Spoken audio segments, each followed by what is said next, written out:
The sponsor of Liftoff with Keith is the one and only CompassStrategicAdvisors.com, an experienced partner to help you navigate everything from cap tables to stock option and compensation plans and all types of backroom and marketing services. There is no better friend to the startup CEO than Compass. Check them out at CompassStrategicAdvisors.com. Another great episode of Liftoff, and this is going to be another different one too. Look, most founders operate on instinct in uncertain environments. Today's guest has spent his career turning uncertainty into structured intelligence. And listen, the world of structured and unstructured is getting a lot of attention. So I'm so pleased to welcome our economics expert, our former NSA guy and author of The Fourth Intelligence Revolution. We're going to dig into all of that. Plus, he's the founder of VICO Technologies. And welcome Dr. Anthony Vinci to Liftoff. Hey, thanks for having me. Appreciate it. Anthony, this is so cool because we have a little bit of background in a couple of different areas. And as I share with you, I kind of want to make sure we touch all of it. But first, I'm thinking from the standpoint of your background, which I dove into pretty deeply.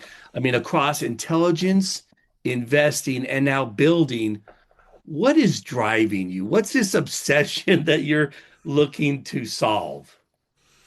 Yeah, it does feel like a bit of an obsession. It's like kind of my whole life. I studied philosophy as an undergrad. I became an intelligence officer, and now I got a company, that is all about figuring out what's happening in the world and what's going to happen next. I think just like deep down inside, I don't know, maybe it's a survival instinct, maybe it's a just something happened in my childhood. I'm not sure, but I just want to know, I've always wanted to know what is happening in the world and what might happen, Well, you couldn't be in a more content rich or challenging time than we are in right now with the explosion of data meets intelligence, right? And now you talk about wanting to feed an obsession. I don't even know if there's enough time in the day to feed it.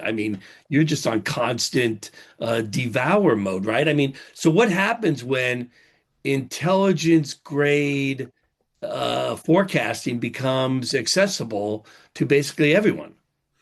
Well, if you think about it, we all can predict the future, right? We all do this. We did this, in ancient Roman times and medieval times, and people are good at that. We look around, we see what's happening, and we procrastinate, right? We're like, hey, what do you think the president's going to do next? What do you think's going to happen in Iran? And we all have a view.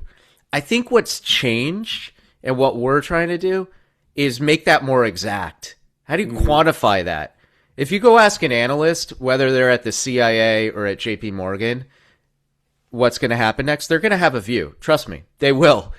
But then if you go ask another analyst, what do you think's going to happen? They're going to have a different view. You've probably heard the joke, right? If, you go in a room of 10 analysts and ask them what's going to happen, they're going to give you 11 opinions, right? Like, the thing that we are trying to do is to try to kind of bring some sanity and some rationality to that and quantify it and say, not only, hey, this is what I think is going to happen, but hey, there's a 64% probability that this is what's going to happen. And what's important about that is it allows you to make a better decision, right? The world isn't binary. It isn't just like this is going to happen or not.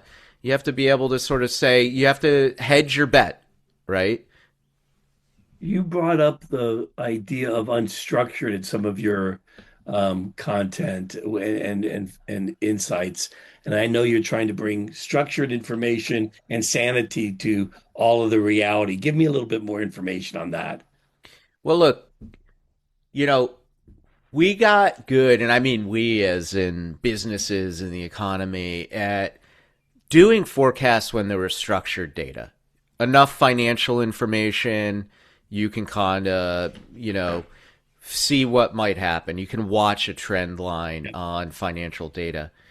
What's really hard, though, is what do you do when there's no structured data? It's just the events happening in the world, right? It's all qualitative. It's written down in newspaper articles and think tank reports and these kinds of things. That's where it gets really hard.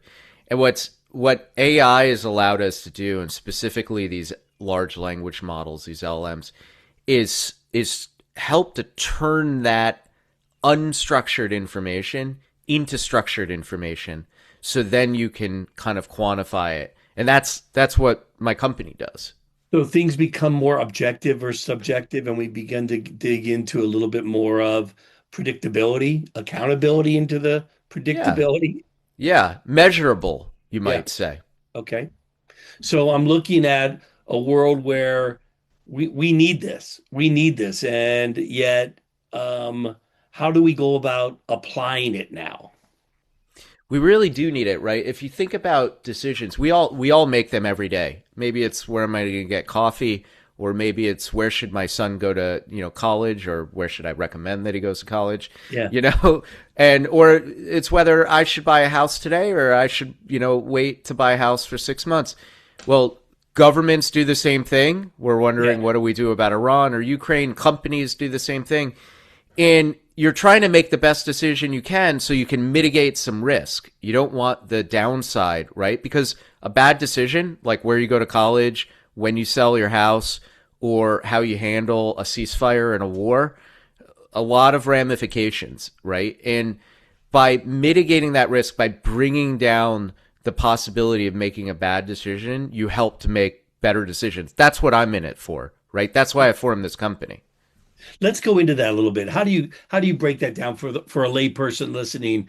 Well, what does the company do? What's its ultimate goal? Think about it as we built a really good analyst or forecaster, right? That Mhm. can look at the world, take into account all this information. We pull from 150,000 sources. Think of, every newspaper in the world, all the think tank reports, all of that Yeah. stuff. Yeah. And then you ask it a question, what's going to happen? What is the probability of, a ceasefire in Ukraine in the next 6 months? And it will give you an answer, because it's going to go and it's going to read through all those sources essentially, and it's going to balance them and measure them and compare them and do that analytical and forecasting process and give you that number, right? So it's doing what a person does. This is what artificial Well, intelligence and, is. and and now, right, I was just going to say, and now I would put that into GPT or Claude and say, hey, answer this for me. So how does that differ from what you're doing? Yeah. You can absolutely do that, and it will Yeah. give you an answer. Yeah. It's just not That'll going to be give you a great answer, yeah. right? And because what look, ChatGPT and Claude and Grok and all these systems, they're amazing. Don't get me wrong. We Yeah. all are using them now, but they're there to please you, and they're optimized to tell you something you want to hear, and they're at the end of the day language models, right? They're manipulating language. Well, to answer a question like this, like what's the probability of something, it's not Hmm. just language. It's math. It's data science. It's modeling and simulation. So you have to bring in these other capabilities. That's what we did. Our team, yes, we use LLMs, but we also use math. We use data science. That's where the background of our team comes from, and what our technology does. So give me the secret sauce then that you can, not the algorithm stuff, but like you're accessing different amounts of data, types of data, and putting them into your models. Well, let's say something like this. Let's say you're trying to figure out what's going to happen in the Ukraine war, and you have to measure, here are all the things for and against it, right? Well, Hmm. now all of a sudden you're in the math world. And how do I compare this thing for against this thing against? How do Right. I weight them? And then Right. how do I literally compare them mathematically? Now all of a Yeah. sudden you're in math world, Yeah. and LMs are just bad at math. I mean, You're they just adding, literally, it sounds like if I were going to simplify, you're adding math to LLMs.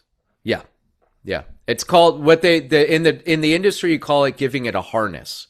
So we Okay. give a harness on top Right. of the LM.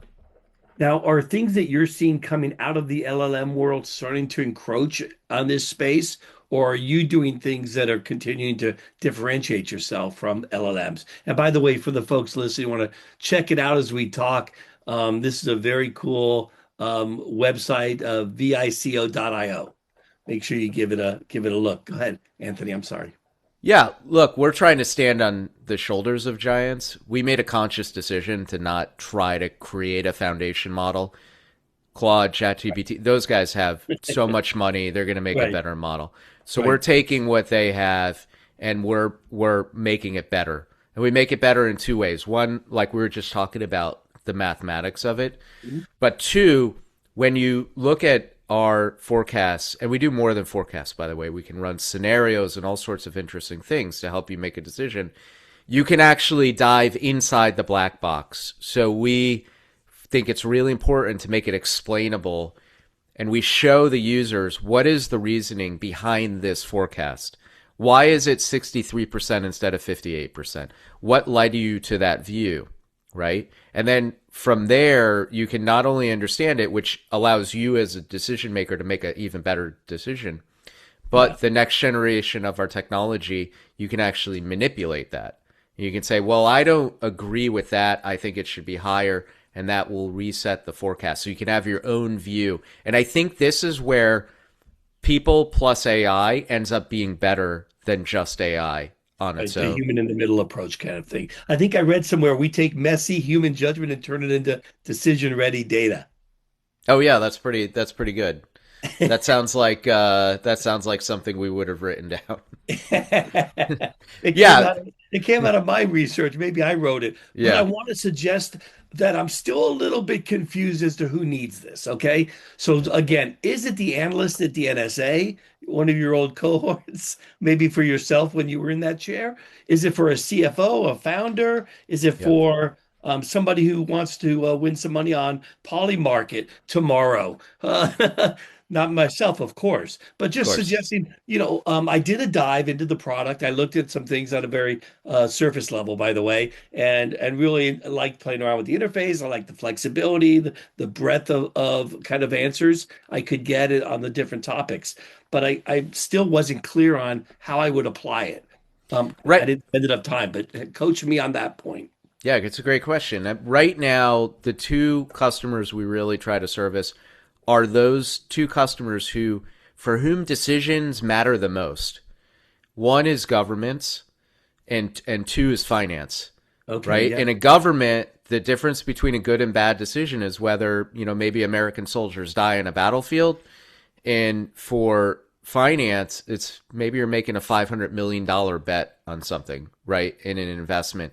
So that's really where we focus today. And in those, so what you see on the site today is kind of optimized for that world. So maybe for it does have a quant feel to it's it, got a kind of. quant feel, right? Yeah, And so, we work with, we're launched on the Bloomberg terminal, which gets us into the hands of a lot of folks in finance. right. It's hedge fund traders, it's commodities analysts, it's people trying to assess the value of an asset, what might happen in the future, how that might affect the value of something, and where even just a little edge means a lot, right? Even just getting this decision 2% better than the other guy really gives you an edge to win. Same thing in government. We work with some government agencies, and they're looking at, look, they have some of the hardest jobs in the world. I used to be in one when I was an intelligence officer, and you're trying to assess what an adversary is going to do, right? And that adversary is trying to deceive you. They're making it really hard for you to predict what they're doing. They don't follow laws, right? And so when you're doing that, even just being a little bit better at it and trying to assess, okay, what really is the probability of them doing this here? Is it again 62% and 66%? Probably don't sound like a big Yeah. difference to you or I, but when you multiply it by the factor of the impact, it's a lot. Yeah. I'm glad you brought up the Bloomberg terminal just to kind of revert back there to like the old days. It feels like they needed a refresh on the Bloomberg terminals, but maybe the users of the Bloomberg terminals needed a refresh a little bit. You're not necessarily making a stake to replace them, but to upgrade them, right? Yeah, absolutely. I think we're expanding what they do well, right? Bloomberg is great. It brings in a lot of financial information. It integrates all sorts of numerical information from different companies, different indexes. What we're starting to add in is all that, like you said before, that messy human information, that qualitative political information, what's going to happen in elections, what's going to happen in Iran, and so forth. We're trying to turn that into numerical values, time series data that they can then post, which you then can combine with all that financial information. That's fairly new for them. Yeah. And we're talking in a time where everyone's referring to data as the new oil, information as the key to winning. You also are seeing a thought stream about better frameworks is what's going to win in the LLM era. Would you agree with that? Yeah, I think that it's better ways of working with the data, right? The data is becoming it's not fully commoditized, but these big LLM models have gone out and kind of sucked up most of it, right? They just vacuumed up data for years. And Right. the difference is going to be two parts. One, what do you do with that? How do you take that LLM output and do something like we were talking about before? Add a harness to it, add math to it, add something else to it that gives you a competitive edge against them and against people. And then the second competitive edge is how do you then engage with a human being, right? If you think about it, let's say you and I are competing. You've got a hedge fund. I've got a hedge fund. We're both trading on something. We're both using Claude or whatever it is. Our competitive edge is going to be how do you use it, right? If you're you're racing a horse and all of a sudden I come with a car and I'm now driving a car, I'm going to beat you for sure, right? But now what if you have a car? Okay, now we both have machines, just like we both have AI. What matters? It's how the driver is going to drive it, right? So we like to think we give you a better car, but we also give you a better way to drive it. I like that. That's a great analogy. I'm going to switch gears with you here to think about how I apply this to the founders who are listening to the show and your experience as an executive and a leader. How do founders take this technology and apply it, whether it's this platform or in general? I mean, founders, right? We're sort of in the business of assessing risk, right? Like you're in the Risk, ultimate risk. opportunity, expenses, Yeah. revenues, I mean, And headcount. Yeah. and sometimes it's straightforward. You go to your accountant or your CFO, you can assess your financial risk. You go to your lawyer, you can assess your legal risk. Yeah. But there could be other risks that you're not thinking about. I mean, one of the fastest growing industries in the kind of startup space right now is actually in manufacturing, right? It's figuring out how to manufacture robots, whatever it is. You have supply chain risk. And all of a sudden, as a founder, what happens in this upcoming summit between China and the US and whether there's going to be export restrictions on, say, a component in your stack, like that matters a lot, Yeah. actually, right? And so I think again, this gives you a better way to assess this type of risk that might have been hard to do before. Yeah, sure. Maybe you can come to Washington and you could interview a CFIUS expert or some export restriction expert, or you can kind of hop on the system and get an 80-90% solution immediately in a couple of minutes and understand really what is my exposure here, what is the probability that there's going to be an export restriction on this important electrical component that I have in my product. So now I'm getting to a place where I'm getting better data, better decision making from the existing information that I have. And that's what you're suggesting. And now as a founder, how does that I just feel like I can make a better decision. Exactly. And then where does something like my spidey sense come in? Where does my personal intuition, some other experience that's not accounted for in the platform? Look, one of the things that's really interesting about the platform is we love it when people disagree with it. And Yeah. you get on and you're like, no, that's wrong, right? You hear something and you're like 35%, I just don't buy it. But then now actually we've already helped you because now you start questioning, why don't I agree with it? And then, what you start to drill in. Why do I think it's 50% instead of 30? And that's where you're engaging now. And then what you can do on the platform that's interesting is you can kind of run scenarios.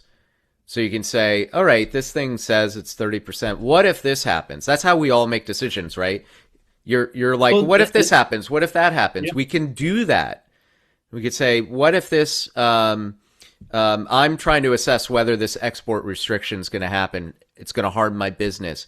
Okay, what if Trump signs a deal with China? Then what's the probability? Or what if he doesn't? Now I've got two different things I can track, and I can have a view. I think he is going to do it. Okay, now you can go down there, but you can prepare for both eventualities. That's where again the person, the leader, comes in. You bring up a great point because this is one of my favorite thoughts.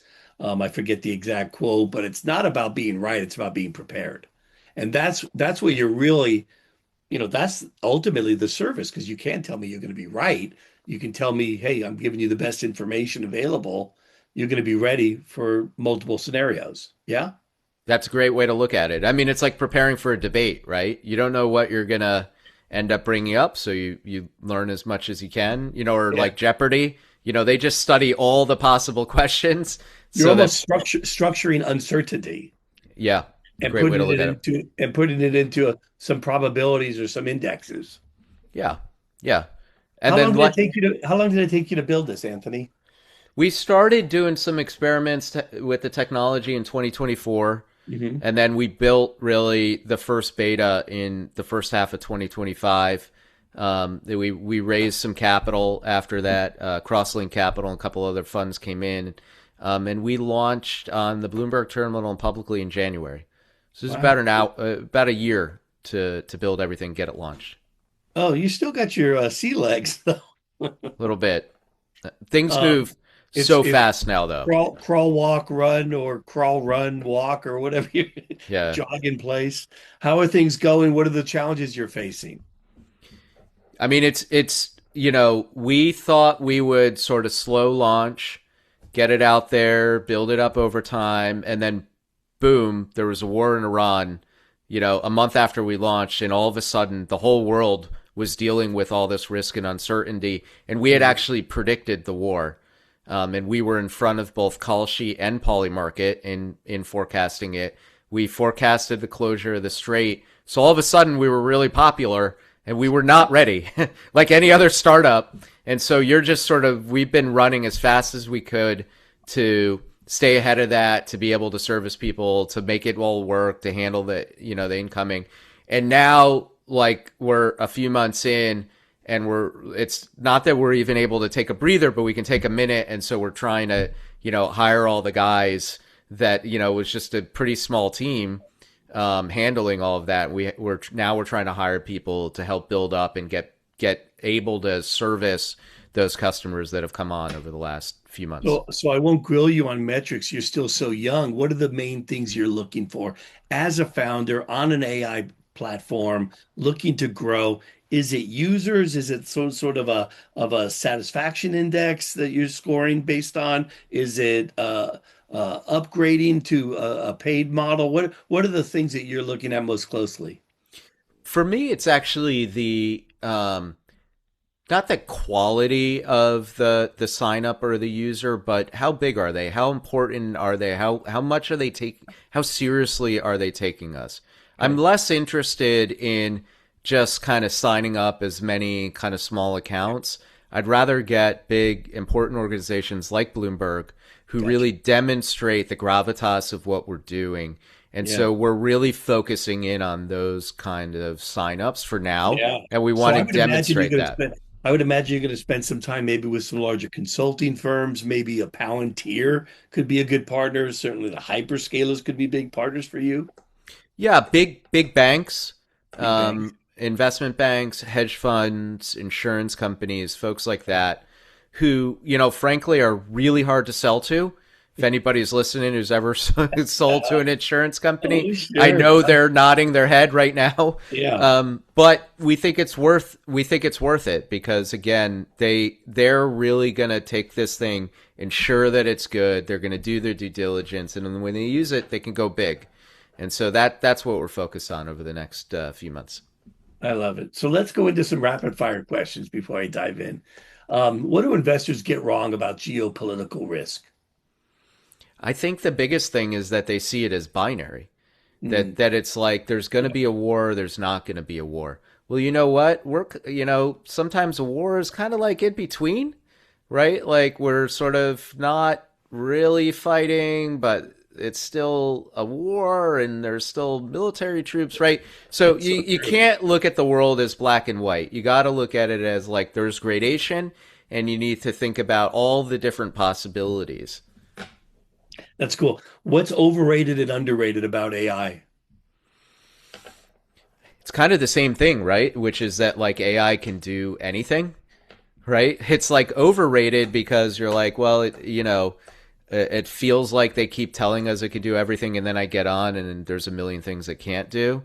And Yes. then at the Yeah. same time, every time I get on, it does something I was didn't think it can do, right? Right. So I'm always like flip flopping between those Let at it any given automate for day. me, and I don't want it to automate anymore. Yeah. I've got to get involved. That's great. I like that answer too, Anthony. What about from the standpoint of um, your entry into building this business? What's changed your thoughts about, maybe it's about AI, maybe it's about technology, maybe it's about just personal beliefs about you as a founder. What have shifted within you? When I did this once before. I had a startup once before, and I built a software company. We made an app, and we got users for that app. Yeah. And I thought coming into this, I was building another software company, like I was building another app. And what I've come to realize is that's over. And AI has changed everything about how you build a company now. I don't even think about hiring software developers anymore. I think about hiring builders, right? Like it's not that you have to be great at, knowing, Swift or C++ or JavaScript or whatever, like some language, great. What you Hmm. have to be great at is knowing how do I make a product? How do I get it used? How do I experiment with this? And then like Claude Code and things like this can do a lot of the work.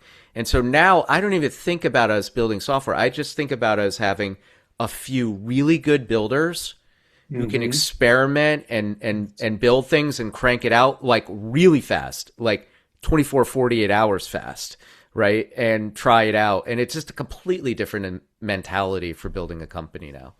Yeah, interesting. I hear that from some of your peers also, and they use the word outcome driven. So in Yeah. other words, you're hiring people to achieve a specific result versus um, taking on a certain task. Yeah. Yeah. And by the way, the I used to think about it as the engineering team being the one who sort of would be outcome focused like that. Now it's the whole team. So business guys on the team now are building things using Claude Code or using things like this. It's not perfect. Maybe it's not going to go into prod and be what's launched, but they're, a guy who's never programmed a computer in his life is now making that prototype that I used to have maybe a junior dev build, right? And that's crazy and it's fun. What does that make decision making look like in 5 years? Business development or starting a company? How does that all change in the next 5 years? Sometimes I wonder if you're just going to have a single person company and you're Hmm. just going to be managing agents. I Yeah. already think of my company as I don't want to scale. I don't want to have 1,000 people working here. Yeah. Like I think 25, 50 people, we could have an immense amount of revenue with this. If all of those guys are builders, all of them are good, all of them are managing multiple agents and learning from each other. And, you know, Well, I what don't, I like about that scenario is the flatness of the organization with the direct communication. I don't know if I necessarily want to remove those parts of the fiber of the company, right? The yeah. teams and the teamwork that's required and to get things done. The checks and balances within a company. It's almost like you could still have the best part of having a small company. When you have a startup and you're like 10 people in a room, you're so tight and Yeah. there's no bureaucracy. You're just building stuff together and you just literally swing around your desk, right? And turn to the the UI UX person. You're like, hey, I just made this. Can you, can you add a front end to it, right? Can you do that when you also have $100 million a year in AAR, right? That's sort of where I think it would be super cool, and I think probably where it's going, like where it's that small. It sounds like that's where you're headed. What is the biggest challenge you're facing? What's the biggest opportunity for you? I mean, for us, it's scaling hiring right now. We can use all the AI in the world you want, but you still have to build trust with somebody who's going to take a risk and come into your company, Yeah. and you got to hire the right person. I just frankly think you can't rush that. And so that is the biggest challenge. Biggest opportunity is, look, it moves so fast. Like I was saying, we make new tech so quickly that does amazing things, and we're all, have the wins at our back from other AI being developed and shared and new ways of doing this. And so there's so much we can do to create a product that was impossible a year ago, right? Challenges abound, but let me turn and end with one question that's sort of broader um, and sort of forward thinking in terms of where do you think founders need to be focused as they look forward today? I feel like we have addressed the elephant in the room, which is everything's changing, and it's a whole new world and horizon. What's one question founders need to be thinking about or asking that they currently are not? I mean, every founder is like a futurist, right? Because you're not building something when you're truly founding a company. You're not building it for tomorrow. You're building it for like a year from now, 2 years from now, 5 years from now, right? You're going to scale into this. And so you're sort of have to figure out what's the future going to be. And that future is, it's becoming clear, is a future where there's really smart AI everywhere and where people do something else. And we're not sure what it is. Like, what is going to be left? I mean, I have a son in school and I think about it all the time. What's he going to do, when he graduates high school or graduates college? It's unclear. And so I think every founder, we have to be thinking about this. What are people going to do, and how can we help them? What are jobs going to be like? What is an intelligence analyst going to do, or a financial analyst going to do in 5 years? It's something I think about all the time, because my company is going to be used by a person at some level. And what are they going to want and assume that we should provide? So it's that kind of, it's founder as futurist is the thing that we should all be thinking about. And no fear. Let's go. Let's take it on. Take that Yeah, hill. man. Dr. Anthony Vinci, thank you so much for your time. I mean, the book is the fourth. The What was fourth the and the fourth intelligence revolution, the future of espionage, and the battle to save America. I mean, you've had such great experience. That's got to be a great book, and I'm looking forward to reading it soon. It's on my list. And your financial background, this new company, it's going to be so exciting. One last, give me a one last thought about the company and where we should go to get more information. I think you have a beta. Um, Go ahead. I'm Yep, sorry. absolutely. Well, look, one last thought is that I've been talking about big banks and hedge funds and governments using it, but I do think it's there for everybody who wants to make a decision. And so I'll say this: if you come onto the site vico.io, vico.io, and just mention that you heard me on the Liftoff podcast, I'll activate a trial account for you, no charge, so you can try it out. We would love for people to try it out. You don't have to be at a big hedge fund. You just be a regular person or a founder, and use it.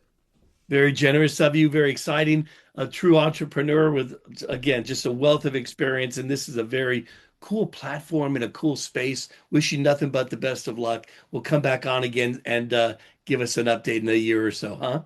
Amazing. I would love to do that. Thanks so much for having me on. Great to have you. Thank you.